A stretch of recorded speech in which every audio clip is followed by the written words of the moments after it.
At $200, a Super Nintendo setup costs twice as much as the old system. For the money, the company promises better pictures, sound, and adventure.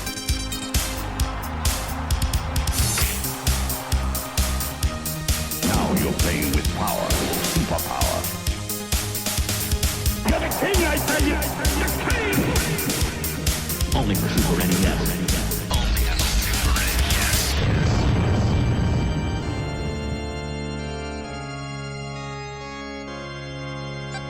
You're listening to the SNES podcast with your host, Soulblazer. Hello everybody, this is Super NES Podcast, episode number 177.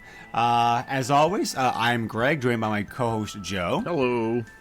We're going to be talking about like a game called Pocky and Rocky in this episode, which in Japan is known by Kiki Kai Kai Nezo no Kujiro Manto, translates to Mysterious Ghost World, The Riddle of the Black Mantle. So, yep.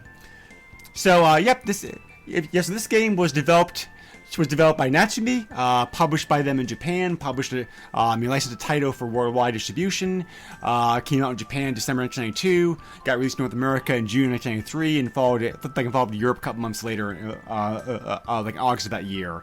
Alex, did you play this game as a kid, or what's your history of this game? Like, how'd you find it?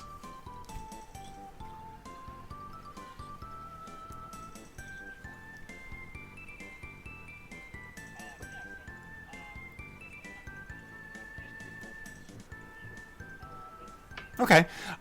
So let's talk about the history and franchise a little bit here. This is actually a sequel to a title 1986 arcade game called Kiki Kai Kai, which was only released in Japan. However, there are versions of the game that have been released in the West. They call it Night Boy. So it's like it is possible. So it's possible that you have played the game at some point in your past, like or whatnot. So. I don't know why Natsume decided to revise the idea for a game, but they did, and they licensed it from Taito, and then went ahead with making the game. We've already covered Natsume and Taito in previous podcasts. I won't spend too long on them here, except to say that Natsume is probably best known to Westerners as being the developers like the Harvest Moon series, which is which is some excellent games. They also developed, however, Wild Guns, which is also like an excellent Super NES shooter. I'm sure you probably have played that one, Alex. Yeah. Yes. If you've not played it, the remake of the game on the PS4 is also very, very good. I can highly recommend it. Yep. Yes. Yep. Yeah. Yeah. So anyway, this is actually the first of 4 games in the franchise that came out. The game was followed by a sequel a couple years later, just simply called Pocky and Rocky 2, which also received a Western release. And then it was then they also made a GBA game called Pocky and Rocky with Becky in 2001, which also got a Western release. And that looks like it was it for the franchise for a long time. But probably to a lot of people's surprise, Natsume is working on a sequel for another game in the series called Pocky and Rocky Reshined, which will be out sometime next year. Yep.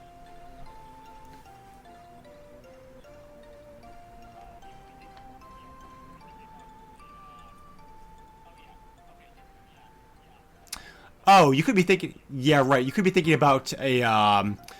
Oh yeah. Okay, here we go. Yeah. I know the game you're talking about. It's called Heavenly Guardian.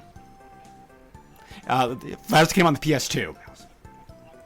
So, but yeah, so that's a spiritual successor. Where Pocky and Rocky Reshined will actually be like a true sequel in the franchise. So, that should be out next year sometime.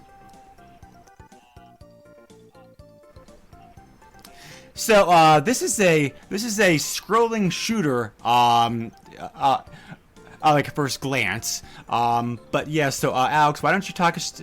The only thing I probably would add on to that is that Pocky and Rocky actually have differences in their gameplay style, which you did touch upon a little bit here. For example, Pocky can move faster. However, Rocky has a slide attack, which is very useful for hitting enemies like at a long distance. Pocky's bomb attack is more powerful. Rocky's bombs cover like a water area. Pocky can perform a spinning attack, whereas Rocky's able to transform like to a statue. We probably should also mention that that Rocky's actually like a Tanuki. So you're thinking, I'm sorry, I didn't say that right. Rocky's actually like a Tanuki, which is like which is a very popular like raccoon dog, which features a lot of like Japanese mythology and stories. So like people out there who play Super Mario Bros. 3, you remember one of the suits you can get in that game is the Tanuki suit, which allows you to turn into a statue for a short period of time and makes yourself invulnerable. Well, Rocky can do much the same thing like in this game as well too. So it's kind of fun to see the same ability like in 2 different games because I wasn't expecting that. So. But yeah, so there is a story, but it's so bat crazy, like totally Japanese style that I don't really fully understand it. Something about how like Pocky's in her shrine like one day. Rocky comes looking for help. They have to go banished. To defeat like an evil force. There are a lot of references and creatures in this game from like Japanese mythology. So this game is very heavily Japanese inspired and looks and feels Japanese. Actually, this game, playing it, reminded me very, very heavily about. I'm not sure if you guys have so if either of you guys have played this game. Yeah, I was reminded very, very strongly about the Legend of Mystical Ninja playing this game. Yes, because Mystical Ninja had some like RPG aspects to it as well too. So, but yeah, so the game is 6 stages. There's boss fights. So the gameplay is very typical like arcade shooter style. It plays very similar. Although it doesn't look anything at all like them. To other games such as like Akari Warriors, as far as how the game actually like looks and plays, with you like moving around the screen, shooting things like furiously. So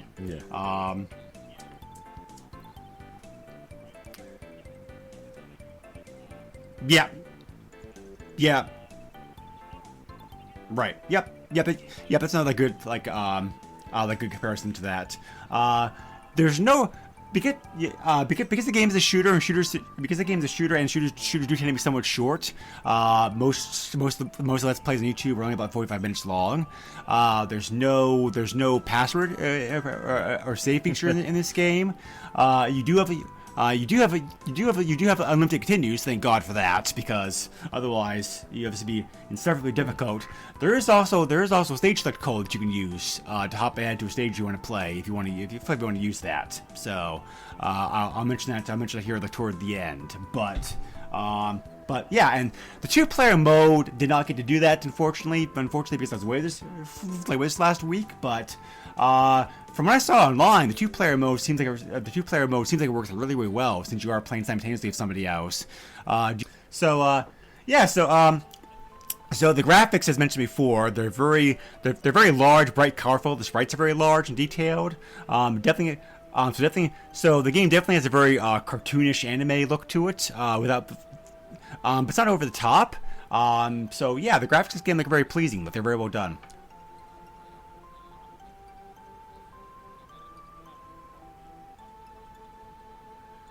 Right.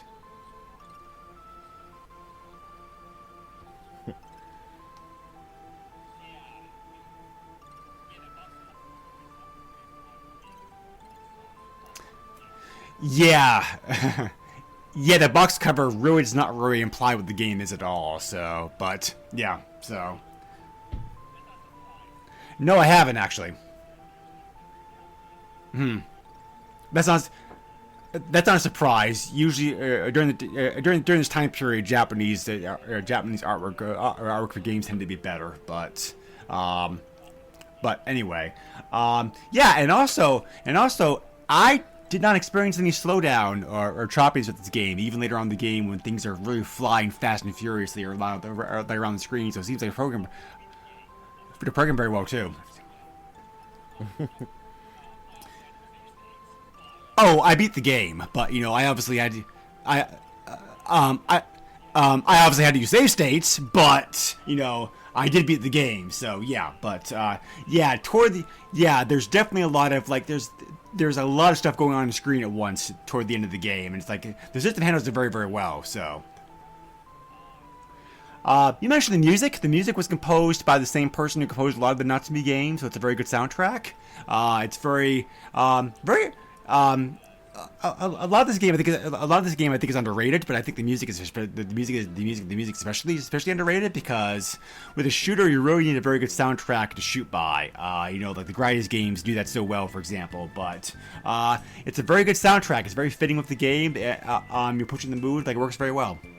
Right. Yep. Yeah, exactly. So there are several reasons why this game did not sell very well, and why it's so expensive to find today, which we'll talk about here in a moment. But I don't think anime-ish games like this really were not very popular in the West this time period yet. So I'm sure that also hurt things. But obviously the game did well. Obviously the game did much better in Japan. Like they would have made sequels. So,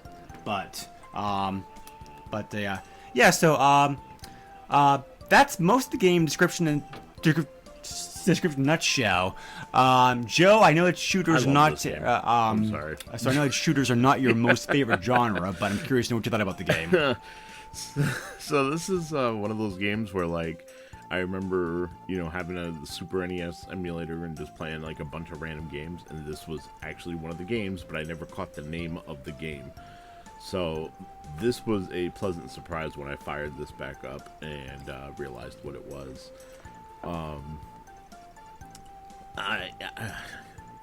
Playing as both Pocky and Rocky are fun, like you guys were talking about. The different styles have pros and cons. I prefer to play as Pocky because she fires quicker, although it doesn't deliver as much damage down the line. Those quick fires are definitely helpful, as well as Ikari Warriors, which I also connected this with. This has very much a Smash TV meets Parodius kind of level, you know what I mean? This is almost considered a cute 'em up if you really want to get into it. Yeah, I can see that. Sure. Yep. And like Greg said, this is obviously not wall. I'm frustrated at games like these, and there's definitely frustration to be had. 6 stages is more than enough in my opinion because of the difficulty, but I appreciate the fact that they gave us unlimited continues. Back in the day, I probably would have blown through this without the need of a password or saving the game. So not having that isn't that big of a deal, especially in today's world where we have save states. So I could sit there and complain that it doesn't have those things, but in reality, it really doesn't matter. And also, you got to keep in mind, this was released in 1992, technically 1993, and think about the other games that we've talked about that have come out in that time period. This just looked totally different from anything that was out at the time. And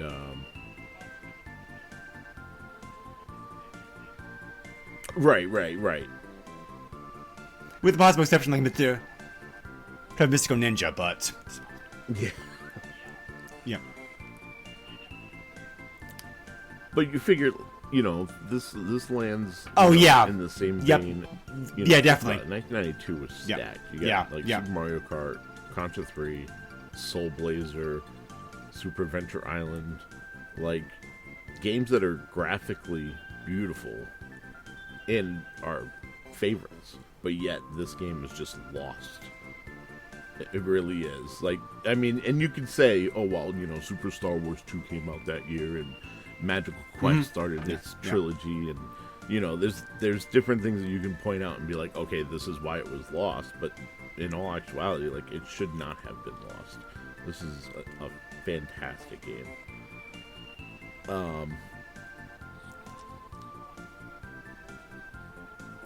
Yeah.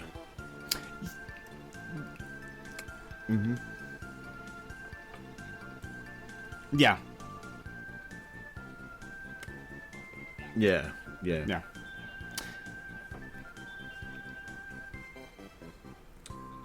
Exactly right. Yep. Yeah. Yeah.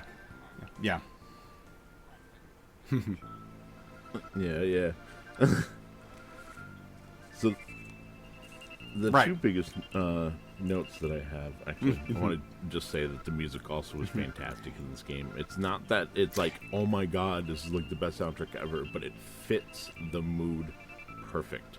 And it's very few games that you get that. It's usually like, oh, it's good music, but, you know, it doesn't really fit the gameplay or whatever, and, you know, it is what it is. But, like, this is, like, perfection.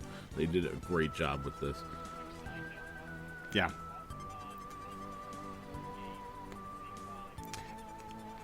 Just a quick side note, also, the sequel to this game, the same guy, or sorry, girl. I'm actually not sure if it's a guy or a girl. Who did the voice, played the music, music, Pocky and Rocky 1. Also wrote the music, played Pocky and Rocky 2. But they had help. They also had help from. They also had help from one of the composers, just like the Castlevania series. So it's good. So as good the music is in this game, I think it's even better than the sequel because of that. This game is so Japanese, it's not even funny. Sorry. I mean, anyway, Joe, what was your other point? So, like, that was like the big bold letters at the top of my notes. Like after I wrote oh yes, very very Japanese. Like, that was the big thing I wrote at the very top. It was like, this game is so Japanese, but I love it.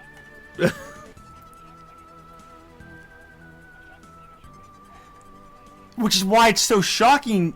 Yeah, which is why it's so shocking. Like, shocking this game actually got released in the West because it's like you wouldn't expect this game at this time period to come out here in the West, but it did. In my notes, I just put like, Pocky prays, Rocky appears, asks for help, goblins go crazy, Pocky and Rocky adventure begins. Like, that's the best summary I could come up with, and it works really well.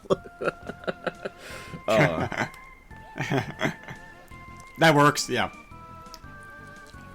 Yeah. So yeah, it's cool. Yeah. I had no idea you actually played this game before, like in the past, because to be honest, before I never heard of this game. Once I played it, so so like you, this was also like a pleasant surprise. I wouldn't say this game is fantastic. The problem is there's so many good shooters in the system. It has a lot of competition. So, and there are other shooters. No, which is one of the only drawbacks. Yeah, so there's not much. So there's not much I would complain about this game, but the fact that there is no special effects, remote step, or anything might be a small drawback, I'd say. So, plus also the insane difficulty level is also it's probably also a small drawback because the game looks like it's meant for kids, but the difficulty is just not meant for kids. So you get that weird group. It's like, well, who's the game for? Because you don't really quite know because of that. So right. Yeah, exactly. So yeah. So besides those small complaints, it also.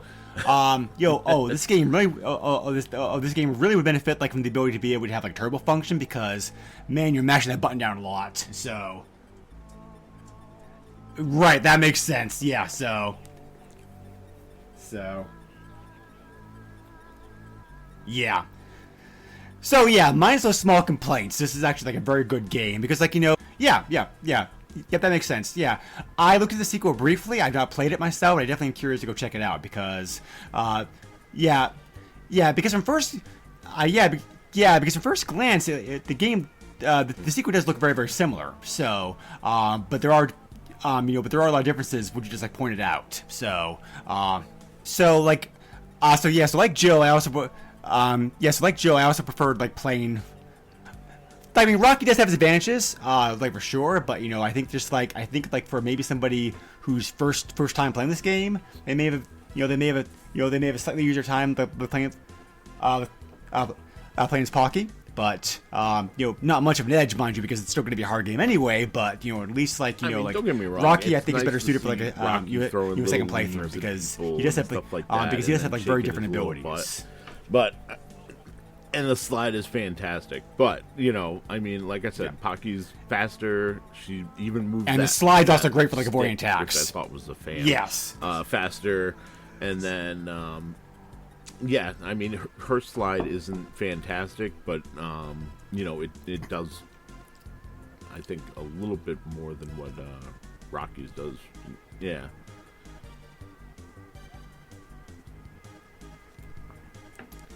Just for the sake of being like authentic, she's actually using what's called like an afuda, which is like a Japanese talisman. Commonly found in Shinto and Buddhist in Buddhist places of worship. Usually made out of commonly made out of like either paper, wood, cloth, or metal. So, but anyway, so Alex, do you have any experience like the GBA game?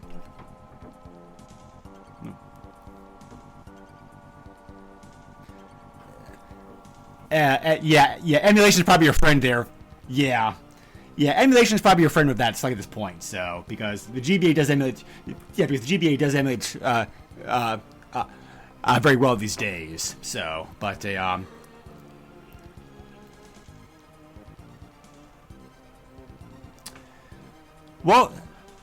new game Reshrine is going to be out for both the PS4 and the Switch. Are you interested in to checking it out? Yeah, apparently they released one for the PS2 as well. Well, I just shared in our Discord an article talking about the sequel as well as the screenshots. So you can see what it looks like.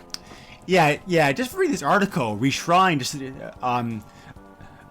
just looks like kind of like a remake of the first game. So because it does sound, it's like look and sound very similar to what the first game is. So like I say, I'm definitely curious, like checking it out. So Nasumi's actually not well known as a publisher, at least here in the West. But every one of their games I played, I've really enjoyed. They're very good, competent group of programmers who really can make some great games.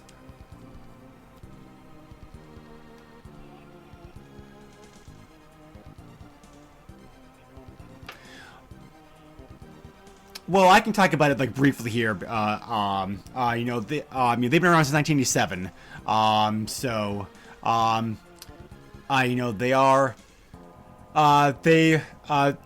They're mostly known for developing licensed games like in mobile games.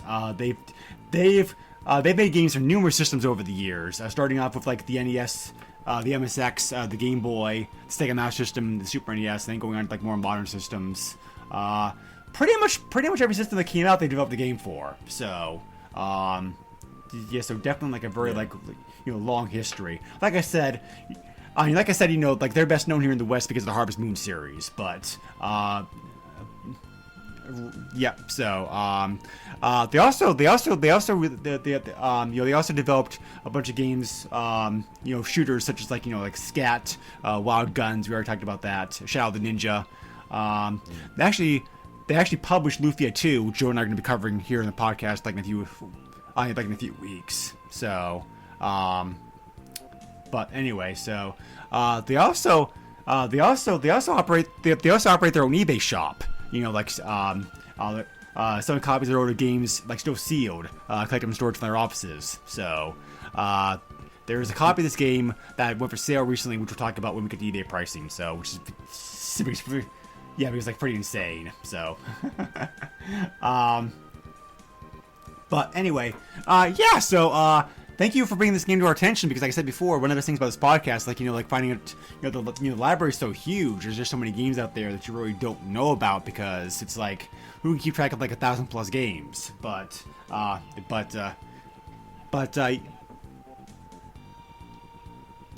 Yep. Yeah, exactly. Yeah. Well, we already have covered a bunch of Super Famicom games on this this podcast. So, but anyway, finishing up here, then there's like I mentioned a stage select code like this game. I won't give the code here because it's kind of long, but basically you can look it up pretty easily online. It allows you to pick the stage you want to play at. So that's good for hopping head in this. The reviews for this game were mostly positive when it came out, despite it being a small release. it did get some attention by several magazines. GamePro gave it a whopping 4.9 out of 5, which I thought for them was very, very impressive. Superplay gave it 82%, and EGM actually named it the best game duo of the year. So, so most of the comments of this game are very positive. Yes, Pocky Rocket 2 also has also has the benefit of being easier. I can't recommend this game for novice shooters just because of how hard the game is. But if you're a good fan of shooters, enjoy a challenge, it's definitely a fun overlooked game to check out. And on the opposite, I'm going to recommend this to everybody. If you have the ability to fire up an emulator, this should be one of the games that you are checking out on that emulator. Mm-hmm. Fair enough. Will it be hard? Will it kick your butt? Absolutely. But you know what? It's one of those, either you're going to stick with it because you want to see all the graphics that are in this game and you love the music and you like the idea of just, shooting things, or you're going to say, you know what? I've seen enough, and you're going to give it up. Either way, you emulated it. You didn't spend any money. Check it out. Yes. So why don't we? Emulation definitely the route to go because boy's game's expensive. But well, so there's several factors. It's pretty easy. So it's pretty easy to understand why this game is so rare these days, because it's Natsume was not a big publisher here in the West. Most of the games they released Super Nintendo in the West go for high prices these days. Harvest Moon, Wild Guns, etc., because they didn't have big print runs. So, they weren't the best known publisher at the time. The game had a small print run. The game is very Japanese in a time period in which Japanese games didn't do very well here in the West. And I gotta be honest. I like the box cover. I think that artwork really probably turned a lot of people off who saw this game in the stores because it's it does not convey what this game actually is and does a very good job at it. So, all those reasons combined. Oh, and the fact this game's never been re-released. So, all those reasons combined make this to be a very expensive game to get these days. So, I usually cover eBay pricing, but because I was away on vacation, I asked Joe if he would do me a favor and take a look at it for us. So, Joe, what'd your research turn up? Are you guys ready for this one? All right. So I'll start with this. There are only 4 currently on eBay as we record this.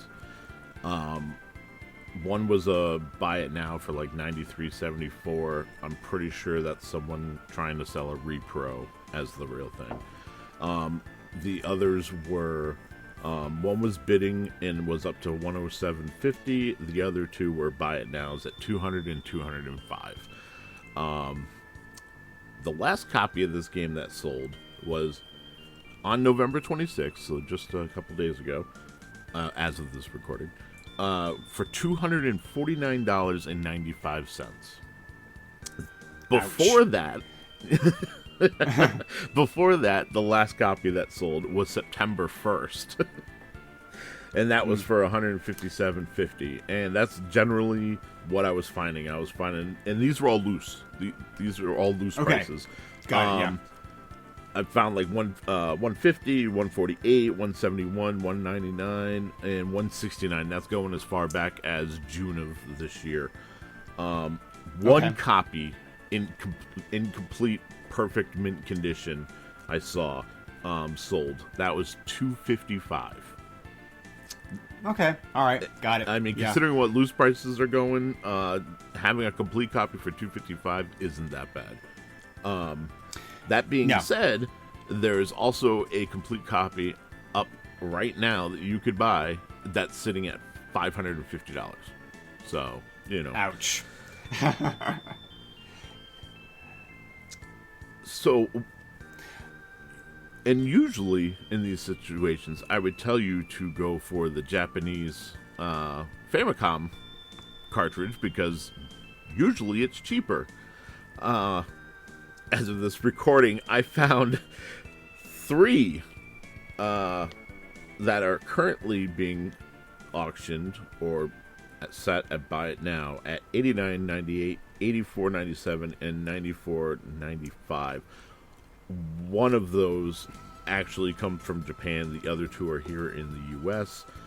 A complete copy recently sold for $299, and then 2 other copies, cart only, were $189.99 and $85.94. And I just want to repeat that is the Super Famicom version. Yeah, that's a little bit better, but still like pretty insane. So I guess we'll eventually cover it on the podcast. I know we will, but let me tell you, the second game goes for twice as much, if not more. Oh, I believe it. Ridiculous. Yeah, I'm sure the PAL version of this game is like more expensive. Even, I looked for PAL versions and couldn't find anything, so you're probably right. That's a good indicator that's very rare. Right. Yeah. So, but.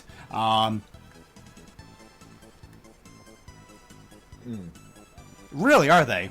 Huh. Okay. Well, okay. That may be like a route to go then too. Assuming you have the ability to put like PAL carts, but interesting. Okay. So with those prices, definitely this is going to be like for collectors only. So so the company, as I mentioned before, Natsume actually does sell games occasionally on their eBay shop. They recently sold a complete unopened Japanese version of this game for $1,600 on their website. So man, too bad I missed that. Yeah. well, it was Japan only, so that's why I buy. This game does go for like a lot of money these days. So, but I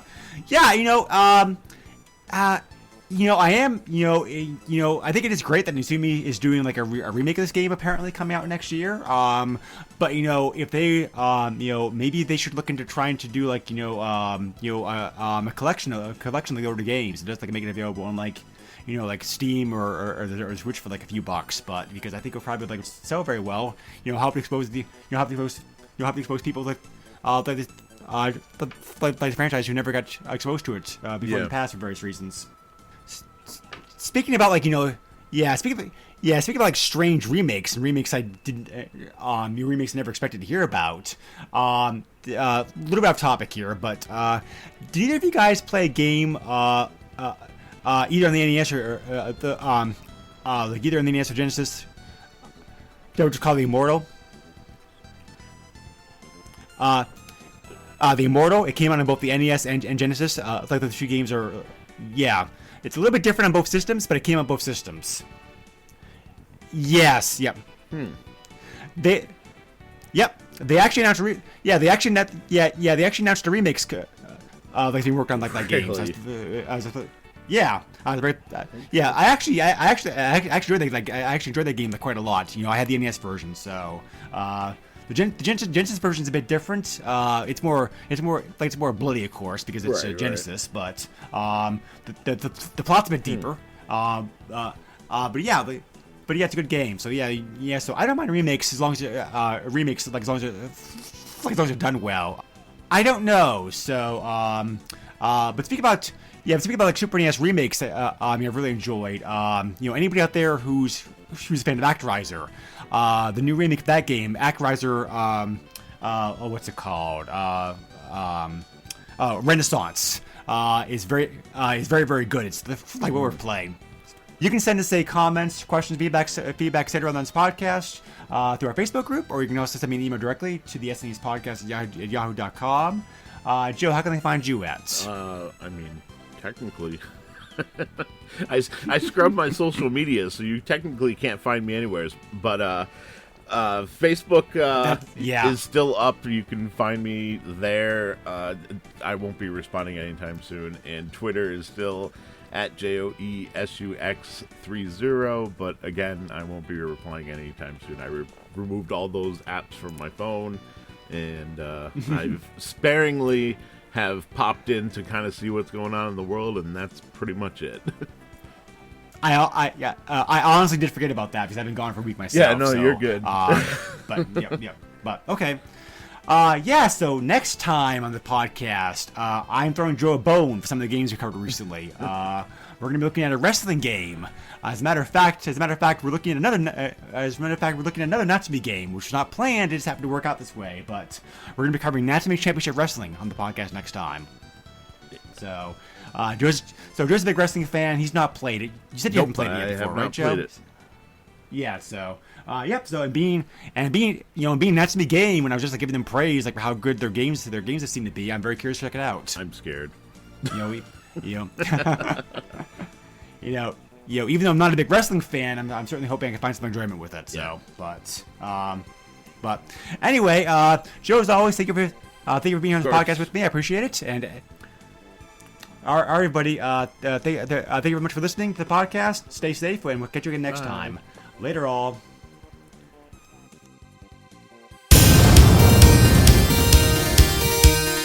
Nintendo controls 80% of the video market.